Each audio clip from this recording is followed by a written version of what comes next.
Jaideep Mazumdar, dear friends. First of all, a very happy new year to all of you.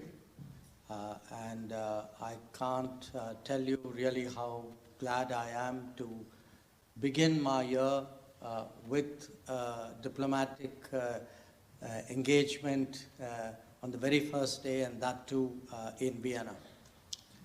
Now, the ambassador mentioned to me that it's 27 years since a foreign minister of India came here. And I honestly cannot understand why. Because I look at all of you, you are such lovely people. It's a great city, there's so much in the relationship. So I've tried to make up for it actually by meeting my counterpart 5 times in the last year. And today, in fact, when we were at the middle of the Strauss concert and we had the honor to meet the president, he actually told us, well, that was last year, now try and improve it this year. So what I do want to begin by telling all of you is really I'm very pleased to be here. Pleased to be here not just on a visit, but on an occasion which, Vienna is very famous for, its New Year concert. The fact that my counterpart invited me was a gesture. It was a gesture of both of friendship and of respect for culture. I was very gratified that I could represent India on such an occasion. I will be here tomorrow and day after meeting my counterparts, but today itself, even though it was a Sunday, the Chancellor was very kind to spend a lot of time with me. We had a very long discussion about the relationship, about what was happening in Europe, about the state of the world, what India and Austria could do with each other. Of course, with Foreign Minister Schallenberg as well. And the picture which I present to you, but you all know that already, is actually of a very good relationship. A relationship which in terms of trade today is in about $2.5 billion, which has a big presence of our companies in both our economies, where our political cooperation is very smooth. Austria is also the home to IAEA and UNIDO, which is very important among the UN organizations. But among all the plus points, I would say, is, of course, the presence of an Indian community, a long-standing presence of an Indian community, a community of great standing and reputation, about whom, we hear good words, not just here, but even in India. And so I would really sincerely like to begin by thanking all of you, because if India-Austria relationship is so good that it didn't need the foreign minister for 27 years, then I think a lot of the credit really goes to all of you. But let me also say a few words about what I will be doing in the next few days. As the ambassador mentioned, we are going to be signing a few agreements. I think 2 of them should be of interest to the Indian community. One is an agreement on migration and mobility. And in plain words, that means that we will try to make it easier for people who want to work here, who want to come here for business, who want to come here as students, who want to come here as professionals. How do they come to Austria? How do they work in Austria? How do we make it easier for them? How is their treatment on more equal terms than it was before? So this for us is an important goal. And I really think tomorrow we would be initialing the agreement, and to allow you to understand, what is its relevance. We have done similar agreements with a number of other European countries, very recently with Germany, before that with UK, with France, with Portugal, with Denmark. And it is for us a very significant pathway to ensure that the world is actually a global workplace for Indians, that we have opportunities to demonstrate our talents and skills, that when we do so, we are given fair reward, that the societies where our people settle down and work and study and contribute recognize the contributions that they make. And as I said, that it gives us a chance really to build our connections with the world in very, very practical terms. The second agreement we will be signing is something called a working holiday program. And a working holiday program we are actually doing for the first time with any country. It will mean that students who come to Austria can actually work here for 6 months. And it's not just the opportunity they will get in Austria. It is for us actually, I would say, a novel experiment. If it works well in Austria, it's something which we would like to take forward in other countries, not in Europe of course, but perhaps in other parts of the world. So the term, I think, if Ambassador, if I get it right, is I think it's called red, white, red cards. So the red, white, red cards we hope will be given in larger numbers to qualified, deserving Indians who I am sure will help to build the reputation of this country and strengthen our relationship. Now, why is this important? It's important because if you look at the overall context of our relationship with Austria, this is a country we are associated with its very moment of, I would say, identity formation after the Second World War when the 1955 peace treaty was done. So in Austria, there's a lot of goodwill, historical goodwill, on which we should build.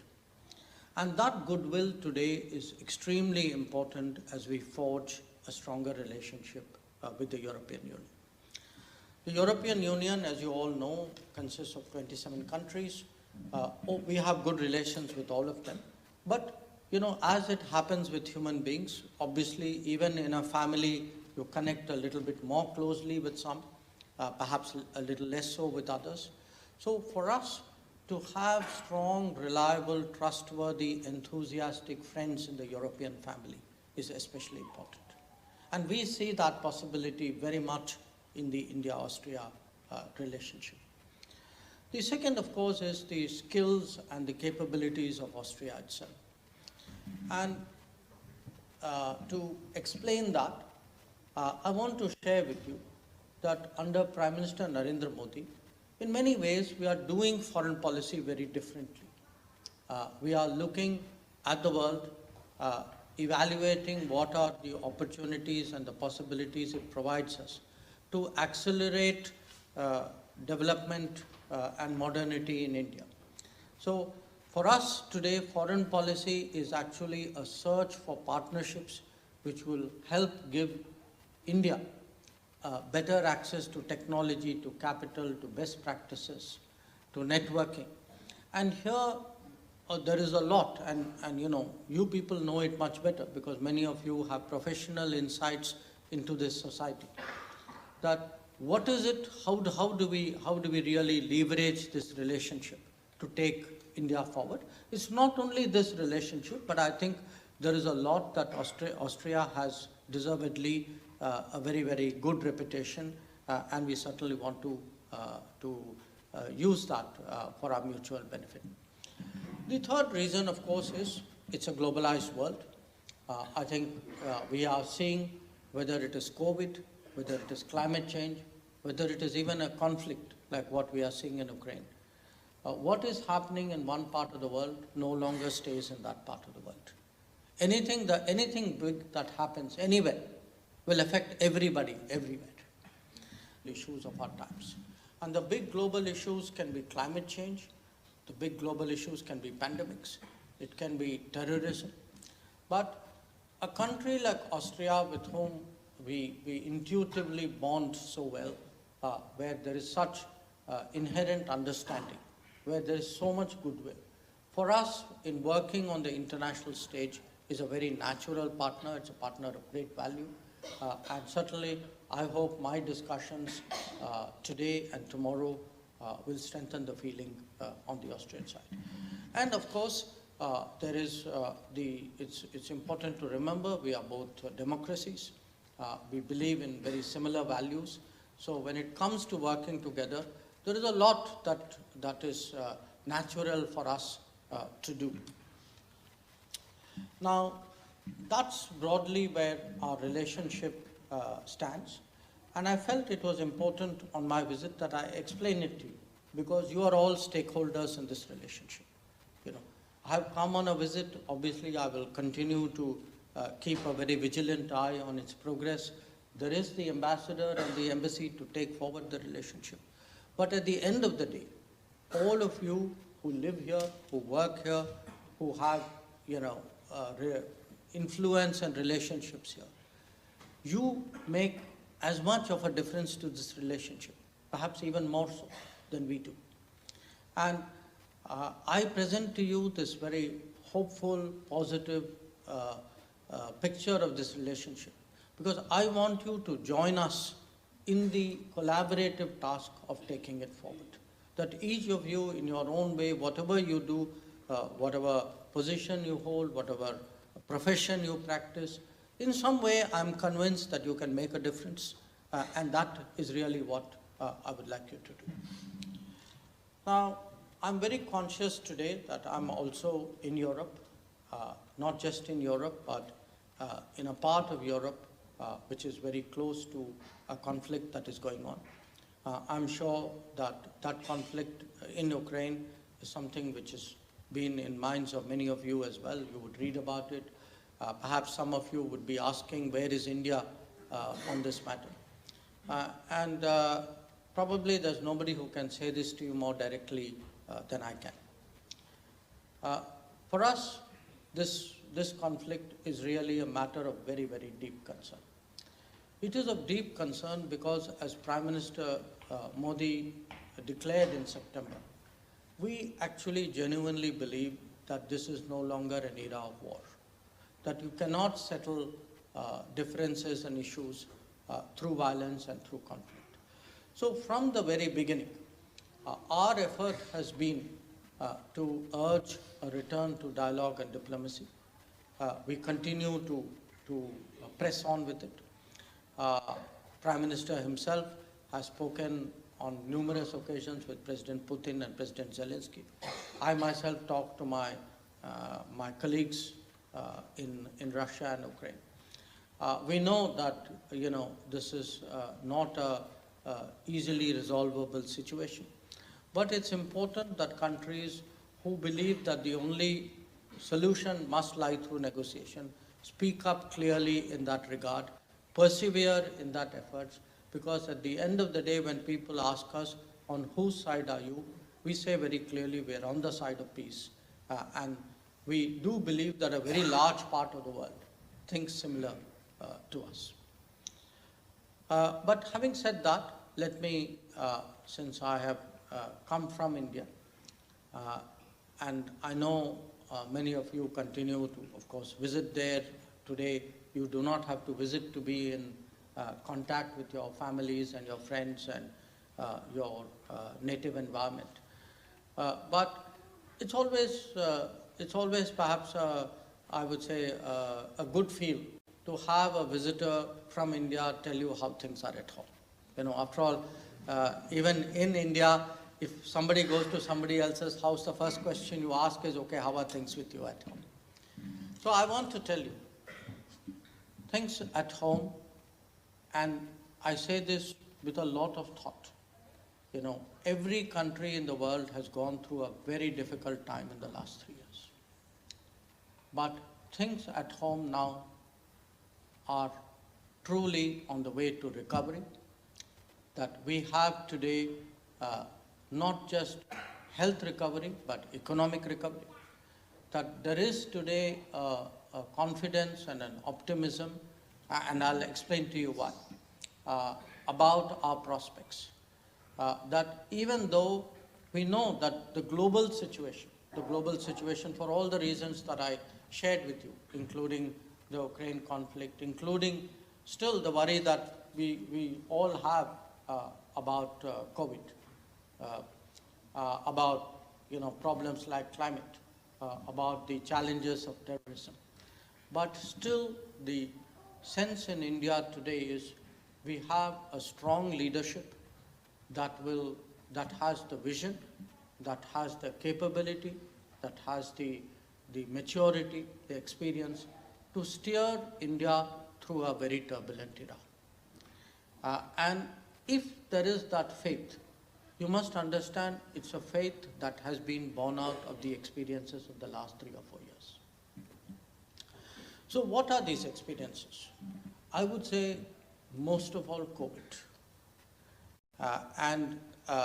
I do not know during that period how many of you, given all the problems of travel, had a chance to directly experience the difficulties we faced in India. They were humongous difficulties, and I say this as a minister who was part of a group, which we were a small group of ministers who were charged with, every day dealing, assessing the COVID situation and making recommendations out there. When the COVID first hit us, it wasn't just, there were many places which didn't have enough masks and enough medicines. I mean, we actually did not have the basic infrastructure to deal with a pandemic like this. And at great cost, at a lot of sacrifice, with a huge effort, what we did, first of all, was really to create on the run, in the middle of a pandemic, the health infrastructure to deal with that COVID, to create really tens of thousands of centers for people, to provide the medicines, to churn out the masks, the ventilators, the PPEs. So this was our immediate challenge. Our second challenge, of course, was that of the vaccine production. Now, when you look at vaccine production, once it is made, it looks very normal, it looks very easy. You ask yourself, how difficult can it be? But the fact is, it was very difficult. It still is very difficult. Not every country is able to, not every vaccine producer is able to produce vaccines of the sufficient quality to successfully secure their population against the multiple variants of COVID. So normally, when you have big health problems in the world, it has unfortunately been our experience that somewhere in that queue, we also, get our turn. This time what was different was we were among the first countries to vaccinate. We were not just among the first countries to vaccinate, we were able to do a mass vaccination, effective vaccination, which could actually get more than 2 billion shots in the arm. And I stress that shots in the arm because there are many countries who produce the vaccines. They could not actually do the vaccination with the kind of scale and speed and efficiency which the situation required.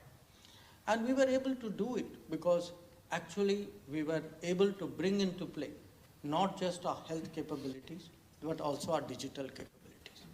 That, at a time when a lot of the world was going around with a slip of paper in the back pocket saying that is my vaccination, we were actually able, right from the very start, to be able to digitally validate people's vaccination. And to do so in a very orderly process so that we were actually able to get that level of vaccination done. And the third difference that we made And one I can tell you as foreign minister, I today get a lot of that goodwill. The third difference we made was that even when we were vaccinating our own people, even when we were producing medicines for our own people, we had the generosity and, to my mind, the good sense to share with the rest of the world. And not every country did this. So the fact that we gave vaccines to more than 100 countries, the fact that we gave medicines to more than 150 countries, including, by the way, countries in Europe. I was myself at the receiving end of phone calls from my counterparts at that time, asking for assistance. And there's nothing wrong with it. It was a moment of extreme stress for the global society. So it was fair for everybody to ask everybody else for help. The fact is, some gave help, some didn't. And I'm glad to be the foreign minister of a country which did the right thing. And I think all of you, as Indians abroad, as Indians in Europe, you should be proud that your country at this moment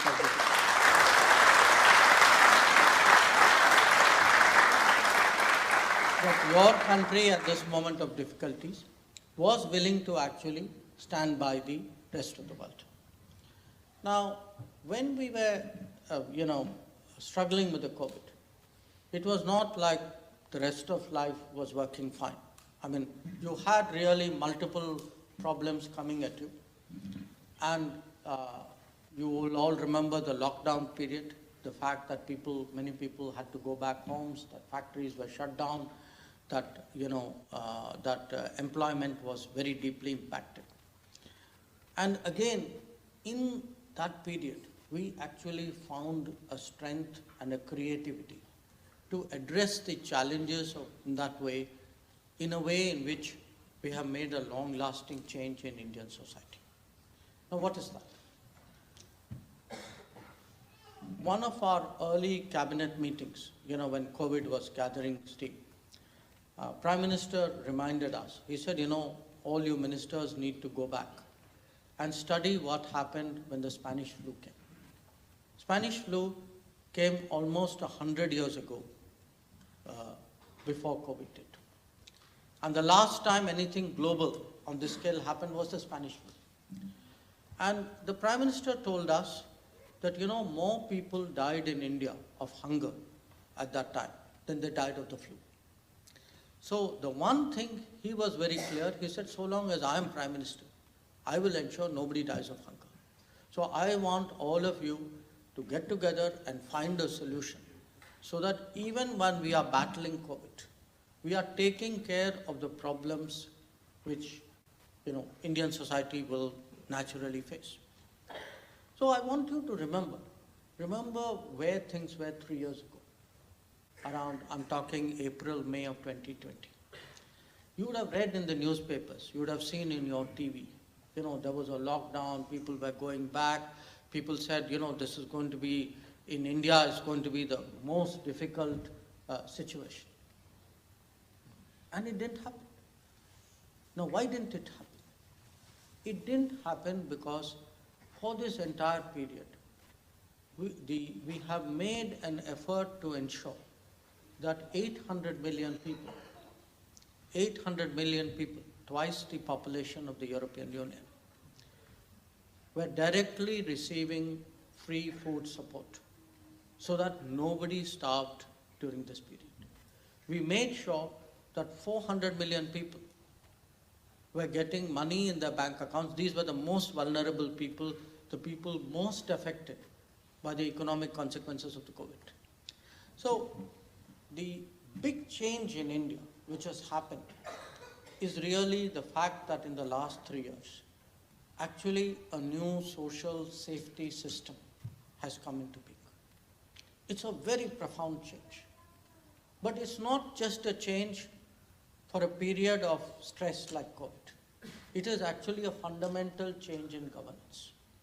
It is a change today which ensures that whether it is the health benefits which are being given under Ayushman Bharat, or whether it is support to farmers which is given under Kisan Samman Nidhi, or whether it is, this program many of you would have heard of, that firewood was replaced by cooking gas, Ujjwala.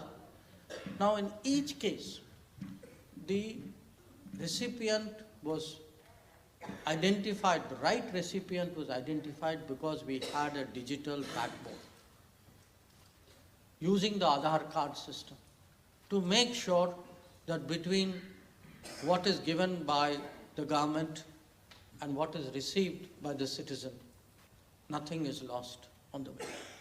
And I can tell you, when I travel around the world, even today, when I was discussing this with the Chancellor and the Foreign Minister of Austria, the world is amazed today by the extent of digital delivery that we have been able to do. That so many of our programs, it could be giving housing, it could be connecting houses to electricity, connecting houses to tap water, as I said, even pensions, health benefits, that what today, the average Indian's minimum expectation has gone up, and rightly so. So the challenge for the government is, how do you deliver on that minimum expectation, avoiding the long, the time-honored Indian problem of leakage. And you all know what leakage is. So, and the digital revolution today, because I really use that word revolution very, very carefully. The digital revolution today allows us to do all of that. And on that today, we see, the idea of the prospect of building a health infrastructure, the way by which citizen services are delivered, the improvement in the quality of governance. And most of all, I would say, and I say this as someone who's worked in government all my life, the accountability of the government to the people. That what the digital medium has done today is that if someone applies to a service or someone has a grievance, you have the ability to know what has happened to your case. Say, I give you an example of which we are rightly proud. Issuing passports. There was a time it would take people months, sometimes frankly even a year, to get a passport. Now, one of the changes Prime Minister Modi did was, of course, he physically expanded the passport, where you apply for a passport, by saying that all the post offices are today don't have enough work. So why don't we use the post offices for actually taking in passports? So, the next time you hear this slogan of minimum government, maximum governance, this is an example. We did not create a new department. We did not create additional offices. We actually did not even take extra employees. We used the same post office employees to start taking in passport applications and delivering, passports back. So the result is, today, what used to take months is taking days. But one part of it is the delivery. The other part of it is you actually track it. You track it from the moment you enter your passport office, where you know exactly what you have to do, where is your application. And even for Indians who live abroad, we have today a platform, grievance platform called Madad.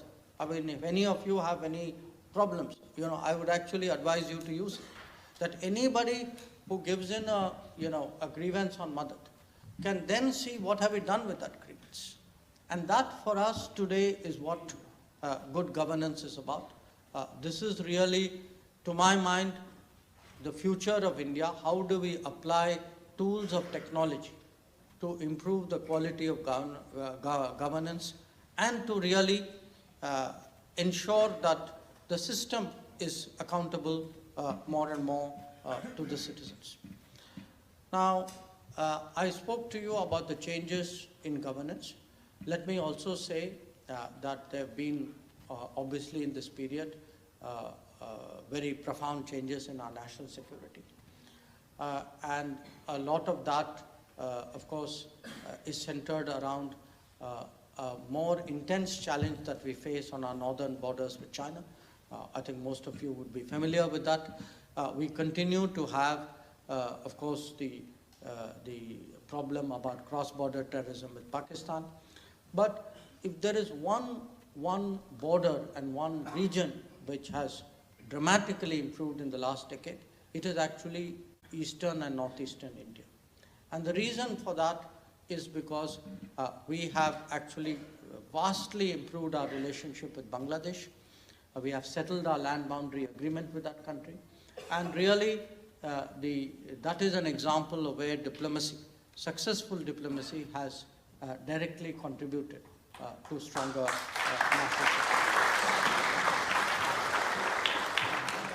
But having said that, I also would like all of you to understand, for a big country like India, it is not enough that, we deal with challenge number one, challenge number two, a terrorist here or a military maneuver there. We have to create a model for ourselves which makes us a stronger nation. Because it's a very competitive world. It is a world where everybody at the end of the day is competing. I'm not saying people are necessarily against you, but they will compete with you. And in that world, what we saw during COVID, what we are still seeing today, because of the knock-on effects of the Ukraine conflict, is unless we become more self-reliant, unless we manufacture more things in India, unless the core requirements of India are met within India, we will remain vulnerable to outside pressures. This is a very, very sharp realization in the last 3 years. Now, there have been people who told us, India is not good for manufacturing, maybe you should stick to services, that's better for you. A country like India can't do that. That for us to be dependent on somebody else for manufacturing is too much of a societal risk, too much of an economic risk, and most of all, too much of a national security risk. So our effort today, and many of you would be familiar with this term, Atmanirbhar Bharat. Atmanirbhar Bharat is not going back to the pre-1992, pre-reform era. Atmanirbhar Bharat is actually realizing today, after 1992, that we have opened up to the world. But we should not let subsidized goods, non-competitive, people who do not play fair by market rules, to actually come into our economy and impact our businesses. We have a duty also to our businesses, to our manufacturers, most of all to our workers. India will not progress unless that progress is reflected in employment. And we have to create that deep strengths and those supply chains within India, and that too is a transformation is taking place today. I mean, those of you who have any economic interest will see, and this is in fact one of my primary messages to the Austrian government, that please ask your companies today to come to India and look at investing in India and manufacturing in India, because that is the way you're going to get access to my market. Because at the end of the day, other companies, other countries, they want access to our market. That's our trump card. Access to our market must come with benefits to us. It is not something that should be given away thoughtlessly. We are not a country who should be part of other people's marketing plan. So this change today, that how do we make India more competitive, how do we build deeper strengths in India, this today is a very big change which is taking place, as I said, under Atmanirbhar Bharat. We've also, from last month, taken over the presidency of the G20. Again, many of you would have read about it.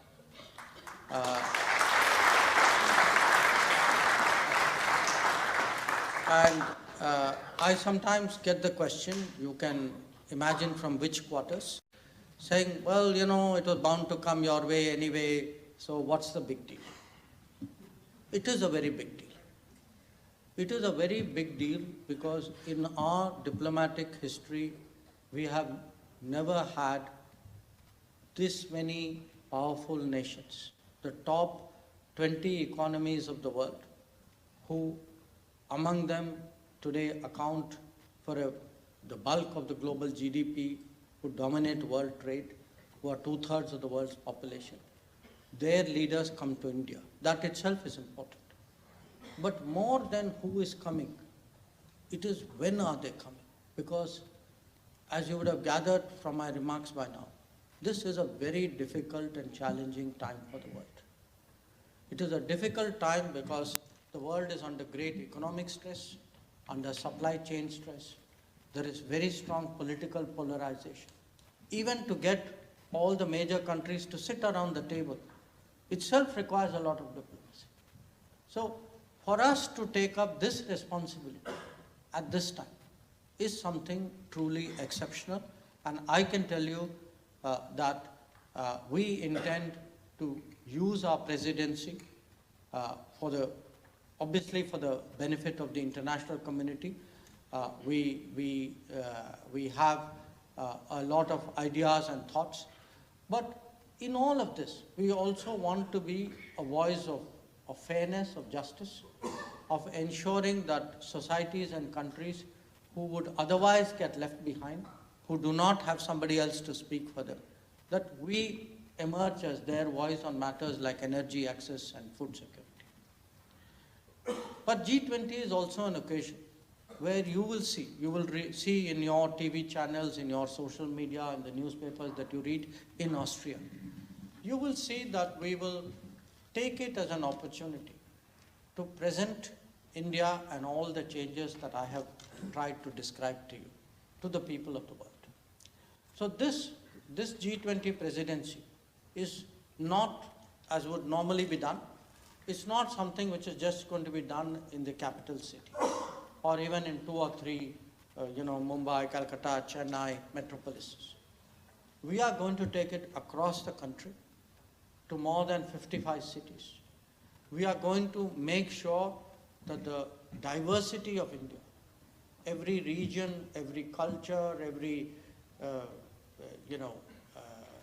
I would say local cuisine, local products, they will be on display to the world. That the delegates of G20, because there will really be tens of thousands of G20 officials and leaders who will be coming to India during this period, that they have an opportunity really to see the length and breadth of India. So in a sense, I would say you can think of it as a marketing of India to the world. I hope that in your own way you will follow it, you will encourage it, and in whatever way you can actually tell your acquaintances about what is happening in India or which particular part of India G20 meeting is happening. That is something which would be very much appreciated by us. So having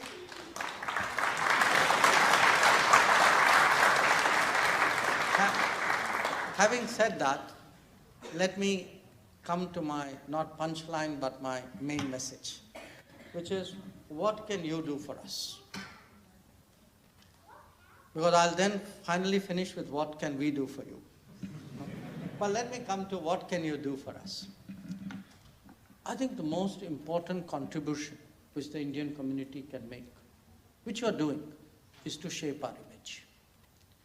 You have to shape our image because, the sense I have from the people I meet is a respect today for the professional Indian, for their sincerity to contribute, to the fact that, and again today, other than the President and Chancellor of Austria, I also met the President of Bulgaria, who was also here for the same event.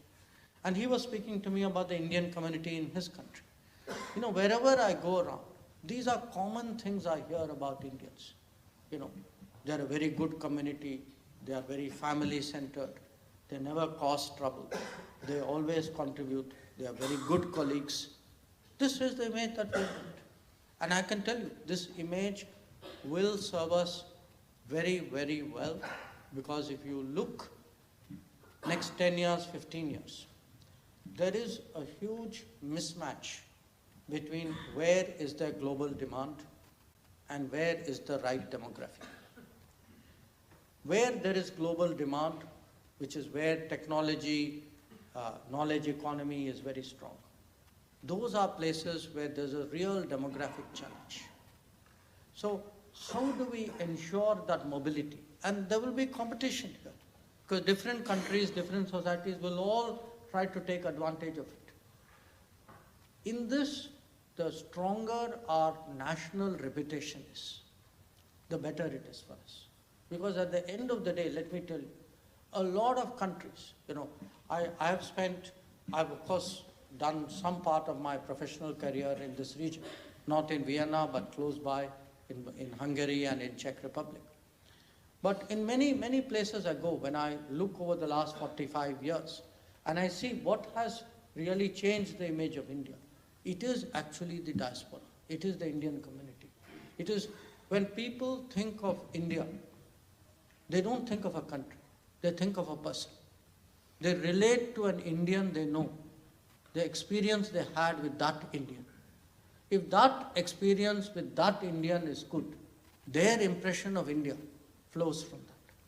So for me, all the diplomacy I do is nothing compared to the image and the I would say the sentiment that you all create. So my first ask of you, of course, is to keep doing what you're doing. You're doing a wonderful job here. But let us see if there are ways by which our presence here continues to grow, that our talent, our skills find an expression. The second is actually not related necessarily to Austria, but I say this as part of a larger initiative we are trying to do. In Glasgow last year, year before, when there was a climate change conference, Prime Minister Modi announced something called LIFE. We formally inaugurated this initiative in October last year in the presence of the UN Secretary General. LIFE stands for L-I-F-E, Lifestyle for Environment. The thrust of this is, if each one of us makes adjustments in our lifestyle, in our daily lifestyle, these may not be big adjustments, they actually make a huge difference to the environment. So what I would urge you to do is, please follow a lot of the ideas and the debates and the initiatives that are coming out of India. Because this is no longer the India which you may have known 10 years ago. This is an India today which is shaping agenda, which is putting forward ideas, which is creating mechanisms. We have become one of the main countries today propagating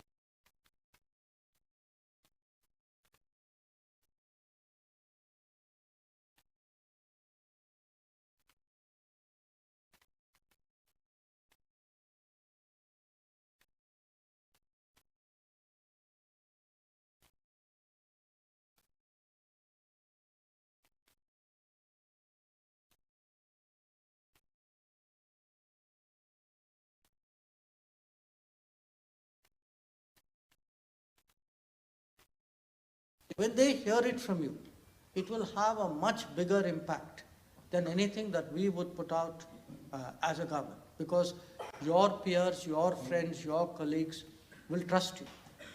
It's very natural for you to communicate what is happening in your country to them.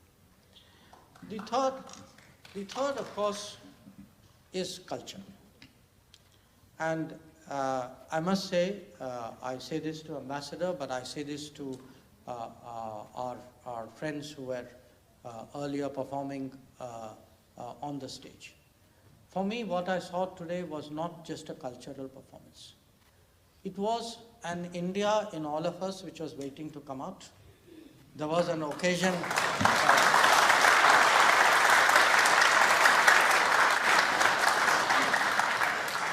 I was only the catalyst which brought it out. you know. So I can't, it's such a good feeling when you go around the world and you find people who are actually enjoying the reaffirmation of their identity through what they are doing. So for me, it's often emotional. There is a connect, there is a feel when you see this. And I would like all of you to actually reflect much more on what are we, what is India, what is our culture. And I do not mean this in a chauvinistic kind of way. There are so many things that we know, we enjoy, we believe. We have to find ways of making it known to the rest of the world. Because for many years, maybe partly because of our colonial history, that we allowed other people, other parts of the world, to tell us this is fashionable and this is not, this is right, this is not. I think it's time for us to actually express that, And there is, the moment we start doing it, you'd be surprised. In fact, it was this thinking which led Prime Minister Modi in 2015 to propose an International Day of Yoga.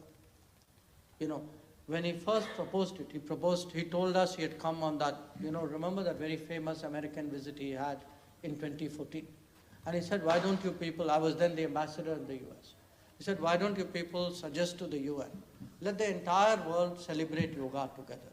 So we all looked and said, okay, we don't know, is it possible not? He of course would not give up, he never gives up.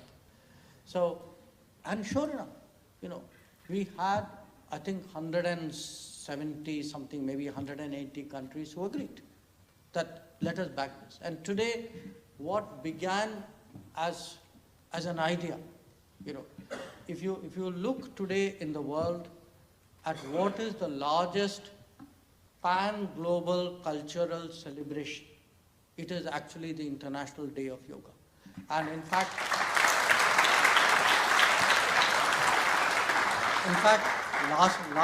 last year, what we did on that day was we started streaming programs from the furthest point east all through the day as the sun moved, the yoga moved along with it. And I give that to you as one example. It does, I can think of many others. That my sense is, because of this COVID period, that there's a lot of interest today in our wellness and health practices. That what was taken earlier as something not serious, there are people today, serious people, in large numbers who are willing to look at it. I'll give you another example because that day started today. I don't know how many of you are familiar with millets. Millets is in Hindi mota anaj.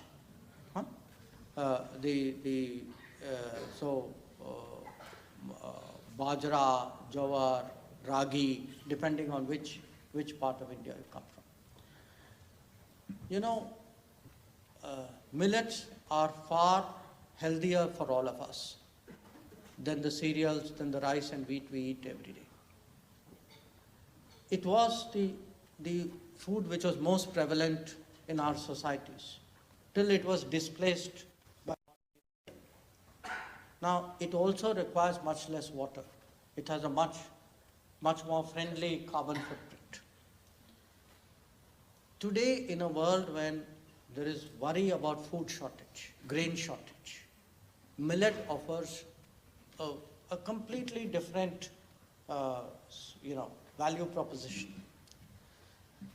In fact, today for almost every 5 kilos of wheat grown in India, 1 kilo of millets are grown and consumed. If we can actually grow it, it is a solution to a lot of our growing food demands. Not just us. A lot of countries in Africa, in Asia, and parts of the Middle East. For them, this is a very natural food because in their history too, this is something which was grown. So I'm sharing this with you because these are today. And so again, to cut a long story short, we went back to the UN last year. And we said, why don't we have an international year of millets? That year starts today. And what we hope to do during our G20 presidency, in fact, already we are doing it. Today, every foreign visitor I receive in India, or the Prime Minister receives in India, a substantial part of the meal today is a millet-based meal. So, and if we do that, it's not just a feel-good factor. It's not even just an economic or a food security strategy.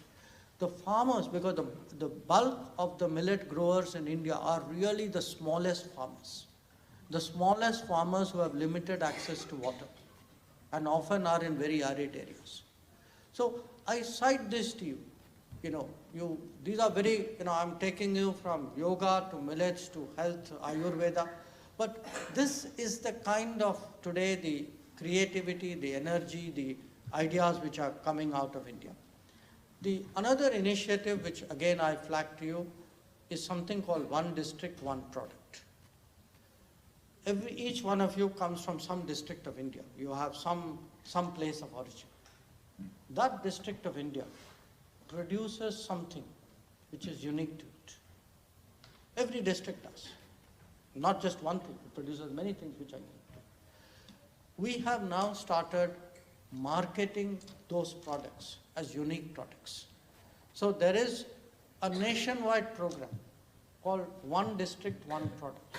So whichever place you come from, the next time you go to India, my request to you is find what your district makes and please bring it back to Austria and give it as gifts to people. Because believe me, you are now making your place of origin known to the world. And you'd be amazed how many things, I learn almost every day something new which some part of India is making. And finally, there is one request which the Prime Minister has of the Indian community. You may have heard of it before, but on his behalf, I would like to make that to you. His request is that each one of you set yourself a target of persuading 5 of your non-Indian friends to go to India.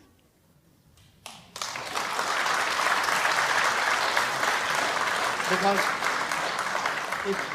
if there is anything which will really dramatically change our economy and which will connect us deeply to the world, it is actually tourism. And tourism is done only by changing people's mindset, and that is the hardest thing to do in life. Now, it will change if people hear from their friends.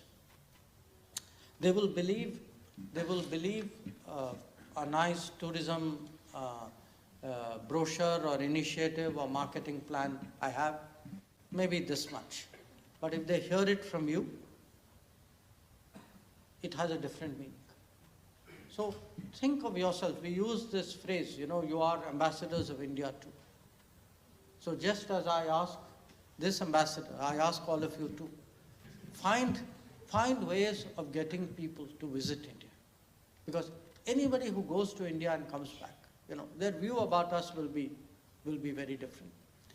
And I will finally conclude just by saying that, where the diaspora is concerned, where the Indian community is concerned, you know that the Modi government has your interests absolutely at heart. There is nothing we would not do to be there for you. We have demonstrated that time and again in different ways. It's today, I think all the dealings of our embassies with the community is much easier. I spoke to you about practical issues like passports. We have community welfare funds which we have used, and we have liberalized its usage so that Indians in distress are helped. And most important, whether it was during COVID or whether it was during a crisis like the Ukraine crisis, we demonstrated that we will do whatever it takes including putting our military forces into use to take care of Indians abroad. And we do that because when people speak about the rise of India, about a country which is taking its place in the world, the first duty of any country, of any government, is to take care of their people. It is something which is a very deep belief from the Prime Minister himself, but I can tell you to all his ministers, in the government. So where the communities are concerned, I want to assure you that we will always remain, of course, very responsive to your requirements, very concerned about your well-being, but most of all, very proud about your accomplishments. So thank you once again.